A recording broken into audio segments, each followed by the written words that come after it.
Hello everyone, Bashar here. So we did the intro on the Just Before the Expansion Hit series. I have divided the structuring into some, you know, big headlines, and then the big categories, and then there will be small headers under it. So we first did the intro. The first off, I wanted to start with the character, the stats we see on the character, right?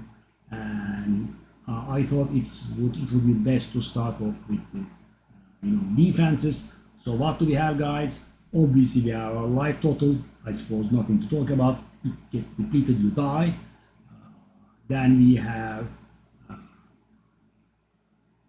our stats. Strength gives us, so depending on the class, guys, one of the stats is your main stat.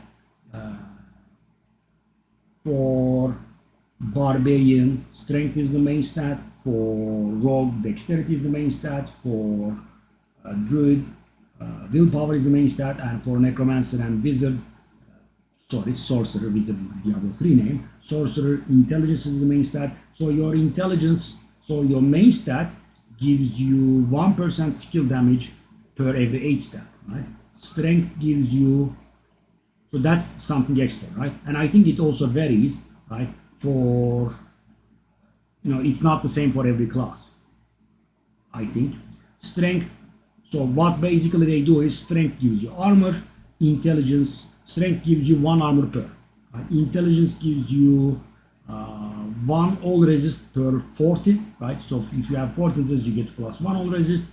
Willpower, it gives you resource generation, healing received, and overpower damage increase. Why does it do so much? Because those are weaker stuff, right?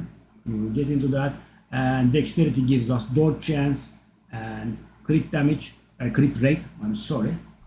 And the resistances, I mean, if you are familiar with any RPG game, these would be, very familiar.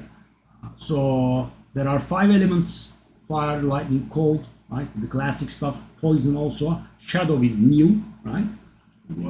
So if you take damage of that specific type, it gets reduced by your resistance amount. So normally, guys, in Diablo 3, we are capped with 70%.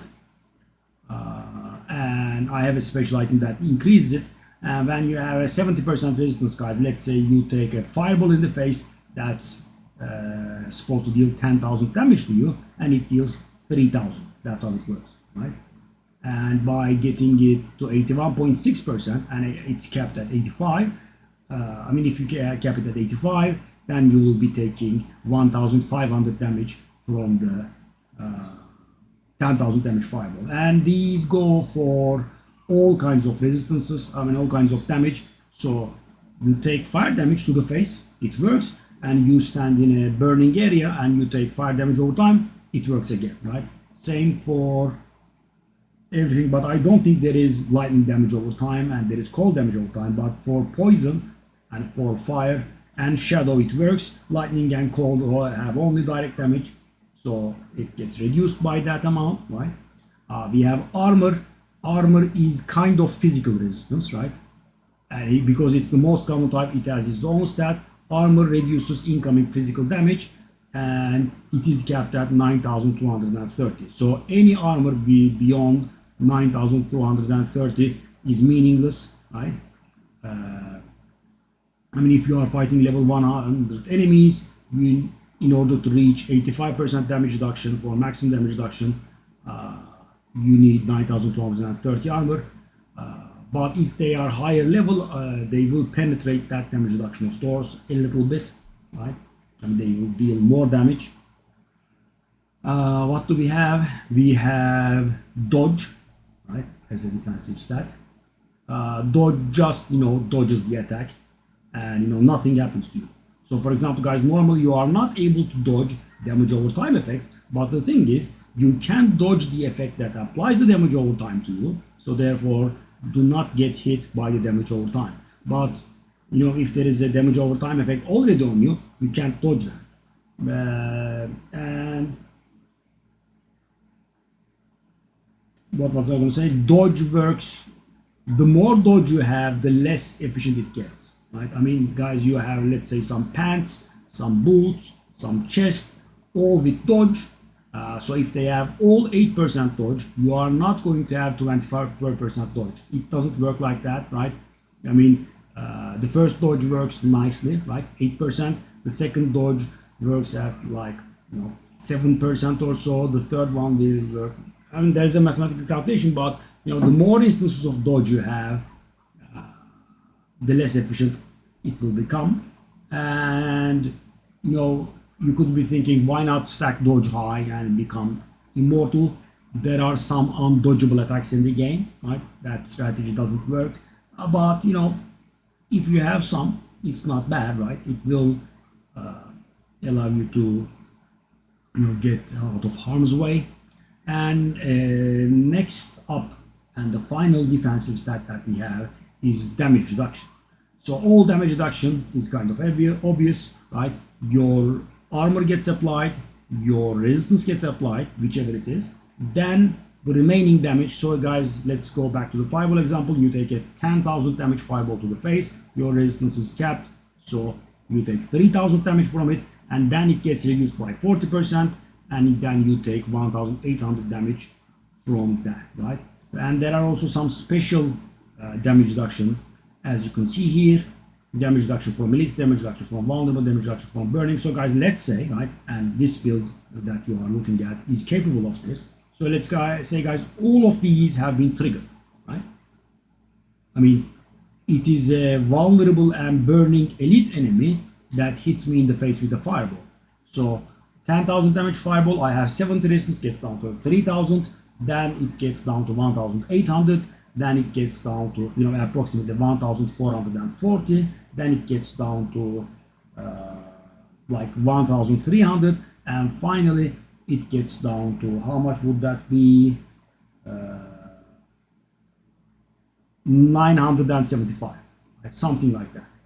So guys, a 10,000 damage fireball that's supposed to hit me in the face gets down to 900. So why did I not add these up and reduce the damage like that? Because that's not how it gets applied, right? So these get applied one by one. So we first reduce the fireball's damage by 70% because of our resistance. Then we reduce the remaining damage by 40% because of our all damage reduction. Then we reduce it by 21% because of this, then 11%, and then 27%. And the thing is, this works on the remaining damage. And you could say, why in that order, right? Can I change the order? You can change the order the way you like, because this is a multiplication, guys. The order doesn't matter. I mean, you could, if you want, reduce the fireball's damage by damage reduction from burning first, then apply this one. The number that you will have in the end is going to be the same, right? So if you have some sort of specific damage reduction from multiple sources, they all get applied individually. So 50% from there, 30% from there, 20% from there, 10% from there, and you just reduce the damage by the stated amount, right? So what you do is, for example, multiply the base fireball's damage by 0.30, which is 1 minus 70%. Then you multiply it by 60%, that is 1 minus 40%. Then you multiply it with 80%, 90%, and 75%. I'm talking about, of course, I'm rounding up for ease of calculation. The game, of course, does this stuff properly. So that is about it. So it kind of becomes a little less efficient the more you have, because, guys, if you add this up, right, it's supposed to be 95%, right? It's insane. It doesn't work like that, sadly. So what this would add up would be to 33%, right? I mean, it would add up to 67% rather, right? All of this, right, adds up to 67%. So you get something that's coming your way that's going to deal 10,000 damage after your armor or resistance, and then it gets reduced to 3,300 if all of these are active. Of course, if the enemy is not elite, you have to leave this one out. If the enemy is not vulnerable, you have to leave this one out. And that is it for defenses and stats.